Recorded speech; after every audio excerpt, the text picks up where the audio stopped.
Fallout Watch, did Liberation Day change the game or just shift the targets? Part 7 of 7 in a series on Liberation Day. What were the immediate consequences, political fractures, corporate reactions, and hidden agendas behind Liberation Day? And is this the start of anti-globalist realignment or just globalism under new management? April 2nd wasn't just a performance, it wasn't just branding. Liberation Day changed the world in real time. By midnight, tariffs were live. By morning, the headlines dropped. Global industries were in a scramble. Foreign governments were on defense. And for the first time in decades, Washington wasn't just reacting to global trade, it was dictating it. But what did it actually change? Did it end globalism or just update it? Stock tickers blinked red. Auto manufacturers took hits. Commodities like aluminum and copper surged, then corrected. Pharma lobbyists screamed on cue. Canadian and EU officials huffed into microphones about measured responses. But there was no meltdown, no crash. The US economy didn't freeze. The American public didn't riot in the streets because a BMW might cost more. The market absorbed the shock because underneath all the hysteria, something else was happening. They threatened lawsuits, they warned of layoffs, they pleaded for carve-outs, and then they started reaching out to governors, land commissions, and rural developers in red states. Executives from foreign car makers and tech suppliers began quietly asking about sites in Indiana, Tennessee, and Texas. Local officials confirmed site selection firms were already scouting. We've had more site interest in the last 2 weeks than in the last 2 years, said a county commissioner in Western Tennessee. They're not making press releases, but they're calling. It wasn't a press event, it was insurance. And it showed exactly what tariffs are meant to do, shift the incentives. And this shift didn't come out of nowhere. It was decades overdue. For years, countries like India, Brazil, and the EU hit US products with outrageous tariffs, often 100% or more. India slapped a 100% duty on Harley-Davidson motorcycles, and past US presidents responded with diplomatic handshakes and quiet surrender. Trump? He didn't flinch. He turned those long-ignored slaps into reciprocal fire. When India tariffed Harleys, Trump tariffed their entire export economy. That wasn't escalation. That was justice. 30 years late, the Republican establishment offered nothing. No counter policy, no hearing schedule, no legislative response. The same Congress that ceded trade power decades ago just sat there, confused, irrelevant, and furious that they weren't asked to perform. Democrats split in half. Union-aligned Dems whispered support, corporate-aligned ones begged for exemptions, coastal elites panicked, Beltway economists tutted. Trump? He didn't blink, because unlike everyone else in that town, he didn't need their permission to do any of it. Cable news networks rolled out the usual suspects, professors, think tank lifers, import lobbyists.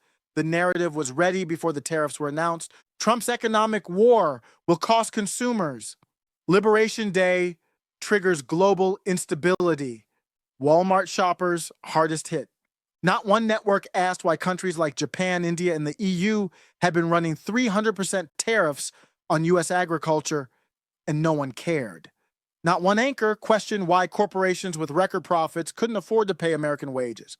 The same people who cheered lockdowns, bailouts, and ESG mandates now cried about economic distortion. The hypocrisy was globalist policy wrapped in a First Amendment press badge. The real meltdown happened in Washington's lobbying complex. Pharma, big ag, and global retailers hit the panic button. Emergency Zooms, legal memos drafted, consumer protection front groups issued identical press statements in response to tariffs, statements clearly written weeks earlier. Foreign trade envoys from Canada and the EU coordinated directly with lobbyists, not diplomats, not elected leaders, lobbyists, because K Street isn't an American institution. It's the enforcement arm of global capital. And Trump had just unplugged it from the switchboard, and it hurt. Target alone spent $1.3 million on trade lobbying in Q1. Big Pharma spent even more. And for once, none of it worked. They didn't get a carve-out. They didn't get a seat at the table. They got tariffed, just like everyone else. With major tariff hikes on pharma, auto parts, and electronics, enforcement agencies issued quiet internal memos. Watch for parallel markets. When prices rise, black markets bloom. Chinese resellers might reroute through third nations.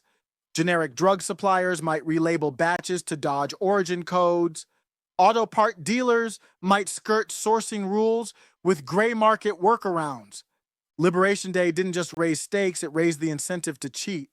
And if enforcement lags, the globalist middlemen will come back in through the side door. While the media cried recession, rural America got busy. Reports out of local councils in the South and Midwest, land buys are increasing, zoning requests are shifting, training centers are getting calls from employers looking to reopen plants. It's not public yet. Companies don't want backlash or headlines, but the movement has started. The parts of America that globalism gutted are already laying the concrete for what comes next. And not a single journalist is reporting it. The biggest shock? Trump slapped Israel with a 17% tariff. Israeli officials immediately eliminated all tariffs on U.S. goods, every single one, on April 1st. It was a preemptive move, a diplomatic offering. They assumed the White House would reciprocate, and Trump didn't. On April 9th, a 17% duty will hit all Israeli exports. White House sources confirmed Israeli officials have been urgently calling contacts in the administration to reverse the decision. Trump's team is holding firm. Israeli trade officials now estimate the hit could reach $3 billion. This is the first time in decades that U.S. trade policy has treated Israel like any other country. And for some, that's a breaking of the spell. Israel remains the largest single recipient of U.S. aid. Now, it will also face a tariff wall. Reciprocity, or finally, accountability. There's a bigger question here. What if the tariffs aren't permanent? What if they're pressure? Trump hinted that friends could earn exemptions.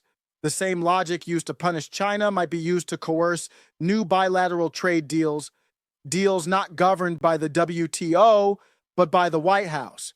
If that happens, this wasn't decentralization. It was globalism reskinned, led by a different set of flags and a different center of gravity. And if Israel becomes the hub of a new trade alliance favored by U.S. policy, we're not watching sovereignty rise. We're watching it get rebranded. Everything that happened on April 2nd happened without a single vote. Tariffs imposed, national emergency declared, entire industries restructured. Congress didn't authorize it. They didn't stop it. They didn't even try. The Senate did vote 51-48 to repeal Trump's earlier Canada tariff, but it won't pass the House. It's performative. The same legislature that handed Trump the authority now wants a soundbite to pretend they never did. They don't make policy, they make statements, and they won't take the power back because they're not a legislature anymore. They're a PR firm with donor accounts. Where does it go from here? 1. Trump holds the line, tariffs remain, domestic production rises, a real American economic revival begins. 2. Tariffs get used as leverage, carve-outs return, new global trade frameworks emerge with new rules, but same chains. 3. Foreign powers retaliate, corporations squeeze, political pressure collapses the policy. We don't know which path we're on yet, but Liberation Day drew the line in the sand, and it showed the world that America can still say, build it here or go home. And this time, we meant it. This is a reordering of global trade, Commerce Secretary Howard Lutnick said. There's pain up front, but America is going to thrive.